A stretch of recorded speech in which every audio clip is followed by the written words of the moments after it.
Boa tarde, pessoal, tudo bom? Hoje a gente vai fazer um vídeo um pouquinho diferente. Eu não vou brincar tanto, eu não vou divertir tanto vocês, porque esse vai ser quase como se fosse uma videoaula sobre origens. Eu falei com vocês que eu ia fazer sobre origens, mas vou fazer de maneira diferente. Eu vou estipular no canal, sendo dividido em 4 finais de semana. Então, em um final de semana eu falo sobre séries e filmes, em um final de semana eu falo sobre animes, em um final de semana eu falo sobre origens nesse sentido, e no último final de semana no mês, necessariamente eu estou mudando um pouquinho a ordem, né? Porque o mês começou agora, então a gente vai começar falando sobre mitologias. Eu vou falar sobre alguma novidade ou alguma coisa interessante que eu tenha visto, passado, ou como uma espécie de daily vlog, ou então com um vídeo só sobre assuntos variados, que não entra nesses 3 primeiros que foram estipulados. Eu não vou fazer um vídeo muito comprido. Se eu fosse falar sobre mitologia grega, eu passaria horas e horas e horas e horas falando. E essa não é a minha intenção. Eu pretendo fazer uma coisa um pouco mais diversificada, vídeos pequenos passando determinadas informações.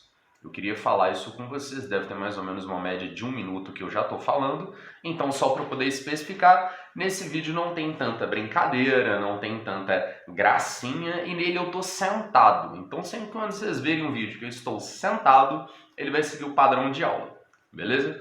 Então, bem-vindos ao Duetos!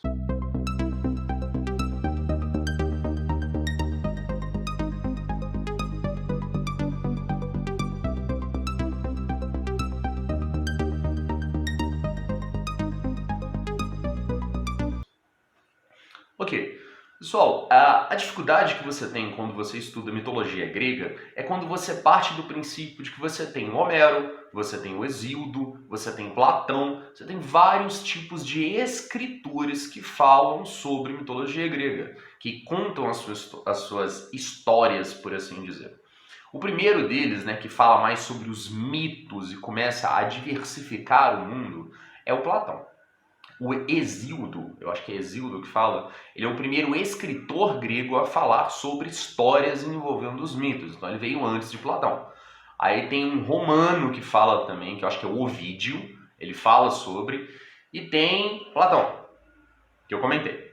Qual que é o problema disso? Quando você vai estudar sobre origens da mitologia grega e você tem uma situação em que cada um fala de um jeito diferente, você fica assim, então tá, né? O que está acontecendo? Afinal de contas, qual que eu vou seguir? Afinal de contas, qual que é verdadeiro? Eu tive uma discussão, entre aspas, porque não foi uma discussão, com um menino que assistiu o vídeo do canal, que ele estava pedindo para que fosse falado sobre a mitologia grega. Ele queria muita informação. Eu falei assim, cara, não dá para passar a informação pelos comentários. Uma das coisas que eu falei com ele é que ele estava com dúvida. Eu falei com ele que existiam 2 eros diferentes. E é o que a gente vai estudar agora. Vamos imaginar o seguinte. Esquecendo a origem cristã do universo, né, o Gênesis, a gente vai passar para a mitológica, a origem mitológica em cima dos mitos gregos. E que eu, pessoalmente, eu especifico todas as vezes que eu falo.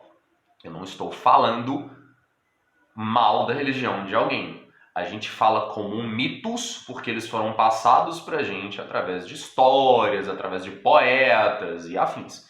Mas houve em um determinado momento na Grécia, eu não sei se ainda é politeísta, eles eram politeístas, eles acreditavam em vários deuses, eles acreditavam realmente no Caos, na Ares, no Zeus, Poseidon, Hades, era a crença religiosa deles, ou é a crença religiosa ainda. Eu não estou aqui para desmerecer crenças religiosas, ok?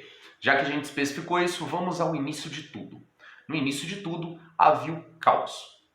Como que eu explico o caos? O caos era uma massa, era um grupo de moléculas, partículas, quente, frio, seco, úmido, era tudo bagunçado. Imagina que tudo que forma o universo, né, tudo que formou o universo, ele veio do caos. E o caos em si era a junção de tudo que existe no universo. Vamos colocar que seria uma espécie de massa de átomos, uma massa de moléculas, uma massa disforme que possuía todas as coisas lá dentro. Alguns escritos ele fala sobre uma ordem diferente, né? Alguns falam que o caos era como se fosse um corpo unicelular que ele se dividiu em duas células, que é o Erebus, o deus das sombras, né? O titã, o primordial das sombras. Vamos definir uma coisa aqui. Quando eu falar de primordiais, eu estou falando dos que foram criados na época do caos. Então aí vem Caos, um dos Eros, porque tem o filho da Afrodite, Caos, Eros, Nix, Erebus, Gaia. Até aí a gente vai colocar como primordiais. Urano, ele é filho de Gaia, então eu não vou colocar ele como um primordial. Então sempre que eu falar, um primordial, eu estou falando daqueles que se originaram a partir do caos, que são filhos do caos, irmãos do caos, entre aspas. Dali para frente eu vou tratar como Titã. E depois dos titãs, do reino lá do Cronos, que for para os deuses, que é Zeus e afins, os que a gente conhece no Olimpo, eu vou falar como deuses. Então sempre que eu falar primordial, eu estou falando do caos, da época do caos. Então vamos lá. Algumas pessoas, né, alguns escritos, falam que o caos originou a Nix e o Erebus, que como se fosse assim, tinha o caos, aqui, caos unicamente, ele fez isso, se dividiu nos dois. Só que ali acabou a divisão. Não tinha muito mais o que ser feito a partir dos dois, que é a deusa da noite e o deus das sombras. A função da Nix é trazer a noite. Então o grande palácio dela, ele é em uma outra região, que eu vou citar agora. Na mitologia grega existe uma coisa interessante, porque, por exemplo, o caos era tudo. A Nix, ela é a noite. Ela tem a forma física, mas ela é a noite. Não é uma coisa que você pode palpar, por assim dizer. O Erebus é as sombras. Então, tudo aquilo que a luz bate em alguma coisa, gerou sombra, aquilo ali é o Erebus. A Gaia. Gaia é a Terra, mas ao mesmo momento que Gaia é uma divindade, é uma mulher em forma humana, ao mesmo momento ela é a Terra. Então a mitologia grega ela tem muito isso. A romana puxou um pouquinho da grega nesse ponto, porque os deuses romanos são planetas. E na mitologia grega temos isso também. Então o que acontece? Levando isso em consideração, nós trabalhamos com uma situação complicada de você entender o que realmente significa. Por quê? Caos deu origem às sombras e à noite, ao Erebus e a Nix. Ele também deu origem ao Tártaro, que é uma região profunda lá. A gente conhece, né? Quem conhece da mitologia grega, vai levar do Tártaro como uma região do Hades. Mas o Tártaro é algo mais antigo que o Hades.